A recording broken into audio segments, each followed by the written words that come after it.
창밖으로 늦가을 햇살이 비스듬히 들어왔다. 며느리 유나는 시댁 거실 소파에 앉아 손목시계를 힐끗 보았다. 오후 5시 30분. 저녁 식사까지 아직 1시간 반이 남았지만 벌써부터 가슴 한편이 답답해졌다. 유나야, 나물 좀 씻어줄래? 부엌에서 시어머니 박미영의 목소리가 들려왔다. 유나는 작은 한숨을 삼키고 자리에서 일어났다. 결혼한 지 2년 반. 매주 일요일 저녁은 시댁에서 가족 식사를 하는 것이 규칙이었다. 처음 몇 달은 새색 씨의 마음으로 열심히 따랐지만 이제는 그 시간이 가장 무거운 의무처럼 느껴졌다. 부엌으로 들어서자 미영은 이미 6가지 반찬을 준비해 두고 있었다. 된장찌개가 보글보글 끓고 도미구이가 정갈하게 접시에 담겨 있었다. 시청 전에 구독과 좋아요 꼭 부탁드립니다. 영상 제작에 큰 힘이 됩니다. 감사합니다. 전직 유명 요리 연구가답게 시어머니 미영의 손끝에서 나오는 음식은 언제나 완벽했다. 하지만 그 완벽함이 며느리 유나에게는 오히려 부담이었다. 시금치는 뿌리까지 깨끗이 씻어야 해. 흙이 조금이라도 남으면 식감이 영 아니거든. 시어머니 미영은 옆에서 지켜보며 친절하게 설명했지만 그 말투 속에는 은근한 지적이 섞여 있었다. 유나는 고개를 끄덕이며 묵묵히 시금치를 씻었다. 요즘 회사는 어때? 출판사 일이 바쁘다며? 네. 연말이라 기획안 마감이 겹쳐서요. 그래도 그 일 언제까지 할 거니? 솔직히 출판사는 돈도 안 되잖아. 우리 민수가 IT 쪽은 전망이 좋아서 투자도 받고 그러는데. 유나의 손이 잠시 멈췄다. 이 대화는 늘 같은 방향으로 흘러갔다. 시어머니 미영은 며느리 유나가 하는 일을 인정하지 않았다. 아니, 정확히는 우리 집 며느리의 일로 부족하다고 생각했다. 저는 제 일이 좋아서 하는 거예요. 수익보다 의미 있는 책을 만드는 게 저한테는 중요하거든요. 의미? 유나야, 세상은 그렇게 호락호락하지 않아. 우리 집안도 체면이 있는데 평생 월급쟁이로 살거니? 차라리 프리랜서로 나서든가 아니면 좀 더 규모 있는 곳으로 옮기든가 해야지. 유나는 대답 대신 물기를 턴 시금치를 조심스럽게 접시에 담았다. 말해봤자 소용없다는 걸 알았다. 시어머니 미영에게는 방송에 나오고 강연을 하고 사람들에게 인정받는 것이 가치의 기준이었다. 반면 며느리 유나는 책을 기획하고 새로운 작가를 발굴하며 독자들에게 깊은 울림을 주는 콘텐츠를 만드는 것에서 보람을 느꼈다. 두 사람의 가치관은 근본적으로 달랐다. 저녁 6시 반 식탁에 가족들이 모였다. 남편 정민수가 뒤늦게 도착해 자리에 앉았다. 늦어서 미안해요. 어머니, 회의가 길어져서. 괜찮아, 아들, 어서 앉아. 오늘 도미 신선한 거 구했어. 식사가 시작되었지만 유나는 숟가락을 들기가 무거웠다. 미영은 식사 내내 유나를 향한 잔소리를 늘어놓았다. 요즘 애 계획은 어떻게 되는 거니? 결혼한 지 벌써 2년 반인데. 며느리 유나는 국을 한 숟가락 떠먹으며 짧게 대답했다. 아직은 서로 일이 바빠서요. 일 그것만 중요한 게 아니잖아. 우리 집안도 생각해야지. 민수는 아무 말 없이 밥만 먹었다. 유나는 남편을 힐끗 쳐다봤지만 그는 여전히 시선을 피했다. 그날 밤 집으로 돌아오는 차 안은 침묵으로 가득했다. 며느리 유나는 창밖을 바라보며 생각했다. 언제까지 이렇게 살 수 있을까? 아파트로 돌아온 유나는 현관문을 닫자마자 소파에 털썩 주저앉았다. 남편 민수는 넥타이를 풀며 거실을 지나 침실로 향했다. 유나는 남편의 뒷모습을 바라보다가 조용히 입을 열었다. 민수 오빠, 응? 오늘 어머니 말씀 너무 심하지 않았어? 민수는 옷장 앞에서 잠시 동작을 멈췄다. 그리고는 셔츠를 벗으며 애매하게 대답했다. 어머니가 원래 그러시잖아. 나쁜 뜻으로 하신 말은 아닐 거야. 나쁜 뜻이 아니라고? 내 일을 계속 무시하시는데 유나의 목소리가 조금 높아졌다. 민수는 한숨을 쉬며 거실로 나와 유나 맞은편 소파에 앉았다.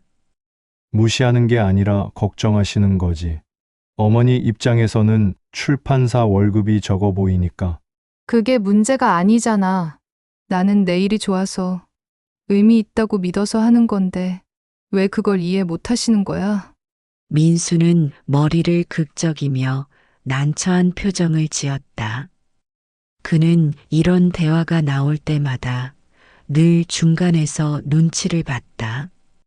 어머니도 아내도 마음 상하게 하고 싶지 않았다. 유나야, 나도 내 일이 의미 있다는 거 알아. 근데 어머니 말씀도 일리는 있어. 우리 회사도 지금 투자 유치하려고 난리인데 솔직히 현실적으로 생각하면 현실적으로? 그럼 나보고 돈 많이 버는 일로 옮기라는 거야? 그런 뜻이 아니라 가끔은 좀 더 유연하게 생각해 보는 것도 좋잖아. 유나는 말을 끊고 고개를 돌렸다. 가슴이 답답했다.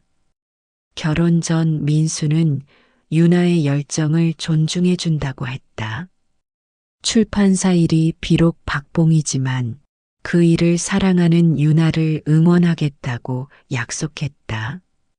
그런데 결혼 후 특히 시어머니의 압박이 시작되면서 그의 태도는 조금씩 변해갔다. 오빠도 결국 어머니 편이구나. 유나의 목소리가 낮게 깔렸다. 민수는 당황한 듯 손을 저었다. 무슨 소리야? 나는 내 편이지. 다만 어머니도 이해를 좀 해줘. 양쪽 다 이해하려다 보니까 결국 아무 편도 아니잖아. 침묵이 흘렀다. 민수는 핸드폰을 꺼내 들었고 유나는 창밖을 바라봤다. 두 사람 사이의 거리가 점점 멀어지는 것 같았다.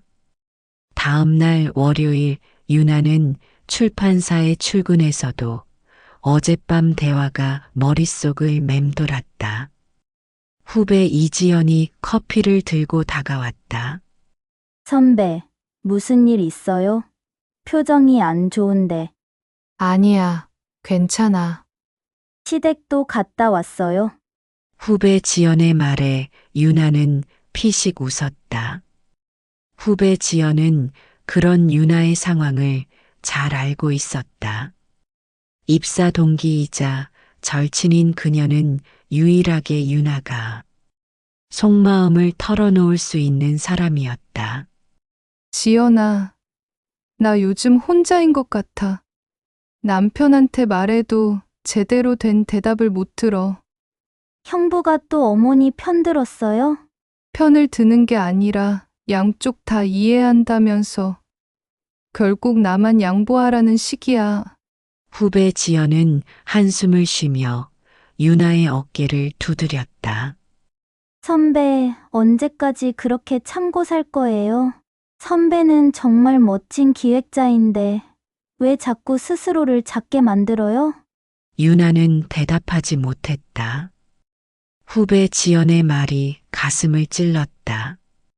그날 저녁 남편 민수는 회사 회식으로 늦게 들어왔다. 유나는 거실 불도 켜지 않은 채 소파에 앉아 있었다. 민수가 현관문을 열고 들어서며 물었다. 왜 불도 안 켜고 있어? 그냥 생각 좀 하려고. 민수는 가방을 내려놓고 유나 옆에 앉았다. 어색한 침묵이 흘렀다. 오빠, 우리 이야기 좀 해야 할 것 같아. 무슨 이야기? 이렇게 계속 살 수는 없을 것 같아. 나도, 오빠도. 민수의 표정이 굳었다.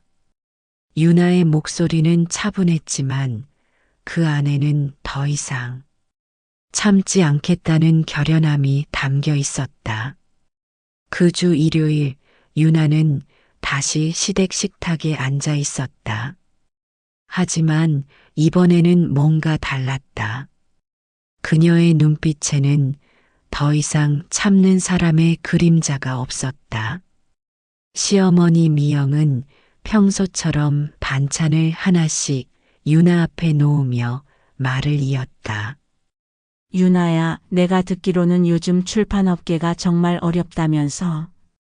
전자책 때문에 종이책이 안 팔린다고. 업계가 변화하고 있는 건 맞지만 저희는 새로운 방향을 모색하고 있어요. 새로운 방향? 그게 뭔데? 결국 돈이 안 되면 소용없는 거 아니야? 유나는 숟가락을 들었다가 다시 내려놓았다. 옆에 앉은 민수는 여전히 아무 말도 하지 않았다. 어머님, 제 일은 단순히 돈을 버는 것만이 목적이 아니에요. 좋은 책을 만들어서 독자들에게 가치를 전달하는 거예요. 같이. 유나야, 세상은 그렇게 이상적이지 않아. 내가 아무리 좋은 책을 만들어도 팔리지 않으면 무슨 소용이야? 우리 민수 봐, 회사 투자 유치하려고 밤낮으로 뛰어다니는데 너는 그저 책이나 만들고 앉아 있으니. 어머니, 유나의 목소리가 낮게 깔렸다. 미영은 잠시 멈칫했지만 곧 다시 말을 이었다. 왜? 내가 잘못된 말 했어? 솔직히 내가 하는 일이 세상을 바꿀 수 있다고 생각해? 그건 허황된 꿈이야. 현실을 봐야지. 우리 아들 발목만 잡고 있는 거 아니야? 그 순간 유나는 손에 들고 있던 숟가락을 조용히 식탁 위에 내려놓았다. 식탁 위의 공기가 순식간에 얼어붙었다. 민수가 당황한 표정으로 유나를 쳐다봤다. 어머님, 유나의 목소리는 차분했지만 그 안에는 더 이상 물러서지 않겠다는 단호함이 담겨 있었다. 제가 민수 오빠 발목을 잡고 있다고 생각하시는 거군요. 그게 아니라. 아니요. 분명히 말씀하셨어요. 제가 이 집안에 도움이 안 된다고. 시어머니 미영은 당황해서 시선을 피했다. 민수가 급히 끼어들었다. 유나야, 어머니가 그런 뜻으로 하신 말씀은 민수 오빠, 유나는 남편을 또렷이 바라보며 말했다. 여보 당신은 어떻게 생각해요? 어머니 말씀처럼 제가 발목을 잡는 존재인가요? 민수는 입을 열었다가 다시 닫았다. 그는 대답할 수 없었다. 유나는 작은 한숨을 쉬며 자리에서 일어났다. 어머님, 그리고 민수 오빠, 제가 이 집안에서 불필요한 사람이라면 더는 억지로 머물지 않겠습니다. 유나야! 남편 민수가 다급히 유나의 팔을 잡으려 했지만 유나는 한 걸음 물러섰다. 저도 제 가치를 알고 있어요. 어머님이 인정하지 않으셔도 남편이 지켜주지 않아도 제 일은 분명 의미가 있어요. 그리고 저는 제 삶을 스스로 선택할 권리가 있습니다. 시어머니 미영은 얼어붙은 표정으로 앉아 있었고 남편 민수는 어쩔 줄 몰라 했다. 유나는 가방을 들고 현관으로 향했다. 유나야, 진정해. 우리 이야기 좀 해보자. 민수가 뒤따라왔지만 유나는 신발을 신으며 고개를 저었다. 이제 진정할 때는 지났어요. 저는 제 인생을 살겠어요. 그날 밤 유나는 작은 여행 가방 하나만 챙겨서 집을 나섰다. 택시 안에서 그녀는 창밖을 바라보며 속으로 중얼거렸다. 이제 가면을 벗을 때가 됐어. 그녀의 눈빛에는 슬픔보다 해방감이, 두려움보다 결연함이 더 강하게 빛났다. 유나는 핸드폰을 꺼내 한 통의 전화를 걸었다. 할아버지, 저예요. 이제 돌아가도 될 것 같아요. 사흘 후 유나는 강남 테헤란로 한복판에 우뚝 선 40층 건물 앞에 서 있었다. 유리와 철골로 이루어진 현대적인 외관, 입구에는 금빛 글씨로 한성문화재단이라는 간판이 빛나고 있었다. 서윤아 이사님, 오랜만입니다. 로비에서 비서 한 명이 정중하게 인사를 건넸다. 유나는 가볍게 고개를 끄덕이며 전용 엘리베이터에 올랐다. 거울에 비친 자신의 모습을 보며 그녀는 깊게 숨을 들이마셨다. 이제 시작이야. 엘리베이터는 최상층 40층에 멈췄다. 문이 열리자 넓은 복도 끝에 중후한 나무 문이 보였다.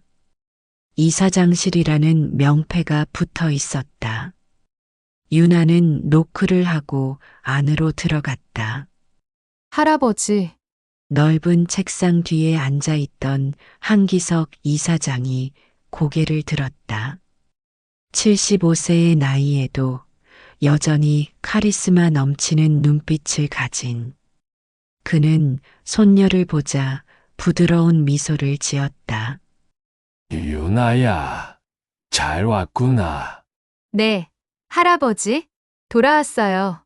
이사장 기석은 자리에서 일어나 유나에게 다가와 어깨를 토닥였다. 힘들었지? 괜찮아요. 제가 선택한 길이니까요. 그래. 5년 전 내가 내게 부탁했을 때 넌 망설임 없이 받아들였지. 내 정체를 숨기고 평범한 출판사 직원으로 살아가면서 스스로의 힘을 길러보라고. 유나는 고개를 끄덕였다. 5년 전 대학을 졸업한 그녀는 할아버지로부터 제안을 받았다. 한성문화재단의 후계자로서가 아닌 한 명의 독립적인 인간으로서 세상을 배우라는 것이었다. 할아버지는 왜 그런 제안을 하신 거예요? 그냥 재단에서 일하면 됐잖아요. 유나야, 진짜 힘은 타인에게 의존하지 않을 때 나온단다. 내가 한성손녀라는 이름 뒤에 숨으면 평생 진짜 내 능력을 증명할 수 없어. 나는 내가 스스로 서는 법을 배우길 바랬단다. 유나는 그 말을 가슴 깊이 새겼다. 그리고 5년 동안 아무도 모르게 작은 출판사에서 일하며 밑바닥부터 배웠다. 기획안을 쓰고 작가를 발굴하고 독자들과 소통하며 진짜 출판인으로 성장했다. 그리고 이제 내가 돌아올 때가 됐구나. 이사장 기석은 책상 위에 놓인 파일 하나를 유나에게 건넸다. 청년 독립 출판 지원 사업. 내가 3년 전에 제안했던 프로젝트야. 이제 내가 직접 실행할 때가 됐어. 유나는 파일을 받아들고 천천히 펼쳤다. 그 안에는 자신이 꿈꿔왔던 모든 계획이 담겨 있었다. 수익성보다 가치를 우선하는 출판 생태계, 새로운 작가들을 위한 플랫폼, 독자와 창작자가 함께 성장하는 문화. 할아버지, 이걸 정말 승인해 주신 거예요? 물론이지. 이사회도 통과됐어. 이제 넌 한성문화재단 기획이사야. 내 꿈을 마음껏 펼쳐봐. 유나의 눈가에 살짝 눈물이 맺혔다. 시댁에서 무시당하고 남편에게조차 이해받지 못했던 그 모든 시간들이 허무하지 않았다는 것을 증명할 기회였다. 감사합니다. 할아버지. 고맙긴. 이건 내가 스스로 쟁취한 거야. 그날 오후 유나는 재단 기획팀 사무실로 향했다. 문을 열자 10명 남짓한 직원들이 일제히 고개를 들었다. 안녕하세요. 새로 부임한 기획이사 서유나입니다. 직원들은 놀란 표정으로 서로를 쳐다봤다. 누군가 작게 속삭였다. 이사장님 손녀분이시래. 그런데 엄청 젊으신데. 유나는 미소를 지으며 말했다. 나이는 중요하지 않아요. 우리가 함께 만들어갈 프로젝트가 중요하죠. 앞으로 잘 부탁드립니다. 그녀의 눈빛에는 더 이상 누군가의 며느리가 아닌 자신의 길을 개척하는 전문가의 자신감이 빛나고 있었다. 석 달이 흘렀다. 유나는 한성문화재단 기획이사로서 청년 독립 출판 지원 사업을 성공적으로 런칭했다. 언론의 주목을 받았고 업계에서는 그녀의 이름이 회자되기 시작했다. 어느 금요일 오후 비서가 유나의 사무실 문을 두드렸다. 이사님, 다음 주 화요일 투자 심사 일정 확인 부탁드립니다. 어떤 건가요? IT 스타트업입니다. 넥스트 웨이브라는 회사인데 문화 콘텐츠 플랫폼 개발 관련해서 저희 재단에 투자 제안을 했습니다. 유나는 서류를 받아들고 천천히 훑어보다가 손이 멈췄다. 회사 대표 이름에 정민수라고 적혀 있었다. 민수 오빠. 심장이 빠르게 뛰었다. 하지만 유나는 곧 마음을 가다듬었다. 개인적인 감정과 업무는 분리해야 했다. 알겠습니다. 예정대로 진행하세요. 화요일 오전 10시 한성문화재단 대회의실. 전 남편 민수는 긴장한 얼굴로 프레젠테이션 자료를 준비하고 있었다. 옆에는 시어머니 박미영도 동행해 있었다. 전 남편 민수가 부탁해서 억지로 따라온 것이었다. 민수야, 긴장하지 마. 내 아이디어는 충분히 좋아.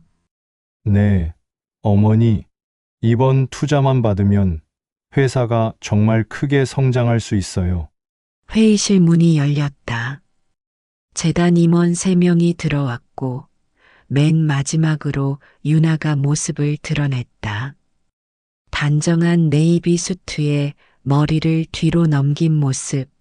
그녀는 완전히 다른 사람처럼 보였다. 안녕하세요. 한성문화재단 기획이사 서유나입니다. 민수의 얼굴이 창백해졌다. 옆에 앉은 시어머니 미영은 입을 다물지 못하고 유나를 멍하니 바라봤다. 유나야? 유나는 차갑게 미소를 지으며 자리에 앉았다. 오늘은 공적인 자리입니다. 개인적인 호칭은 삼가주시기 바랍니다. 전 남편 민수는 목이 메어 말이 나오지 않았다. 유나는 서류를 펼치며 침착하게 말했다. 넥스트웨이브 대표님, 프레젠테이션 시작하시죠. 저희는 사업 계획만 보겠습니다. 민수는 떨리는 손으로 리모컨을 들었다.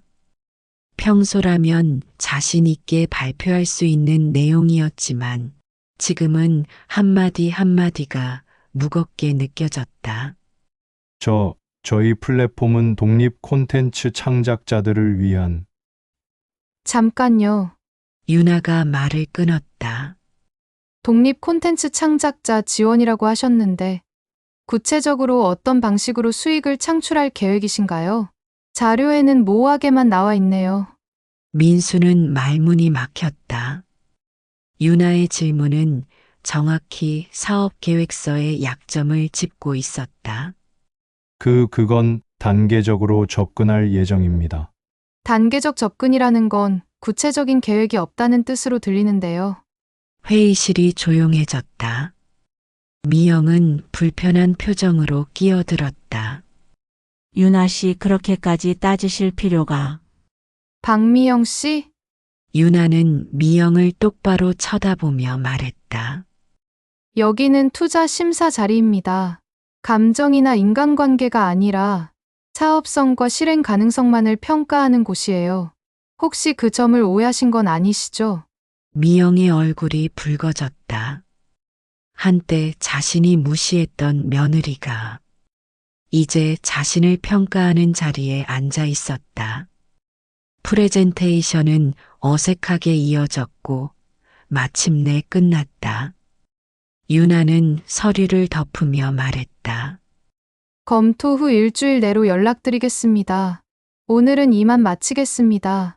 전 남편 민수와 시어머니 미영이 회의실을 나간 뒤 유나는 창밖을 바라보며 깊게 숨을 내쉬었다.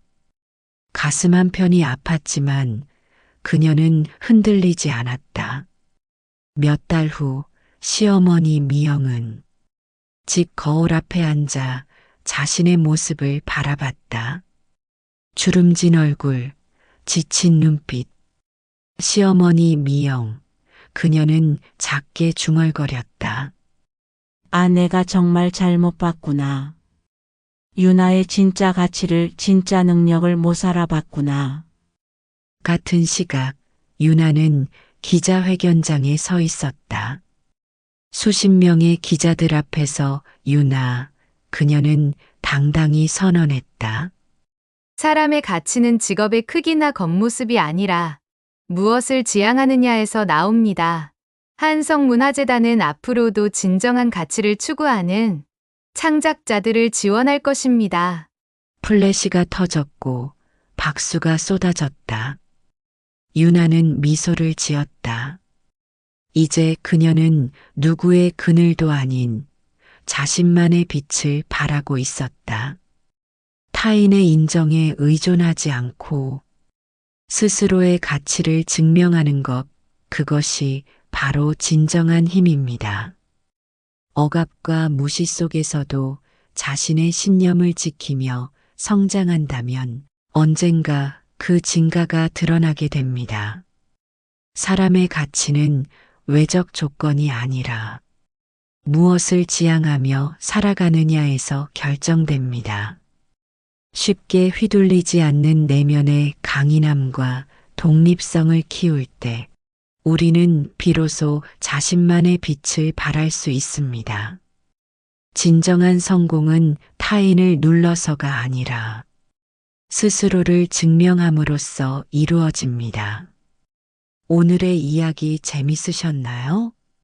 그렇다면 구독과 좋아요, 알람 설정 꾹 눌러주시고요. 오늘의 이야기 주인공들에게 하고 싶은 말이 있다면 댓글로 남겨주세요. 끝까지 이야기를 들어주셔서 진심으로 감사드려요. 그럼 오늘도 행복하고 건강하시고 다음 이야기도 기대해 주세요. 지금까지 시니어 토끼였습니다.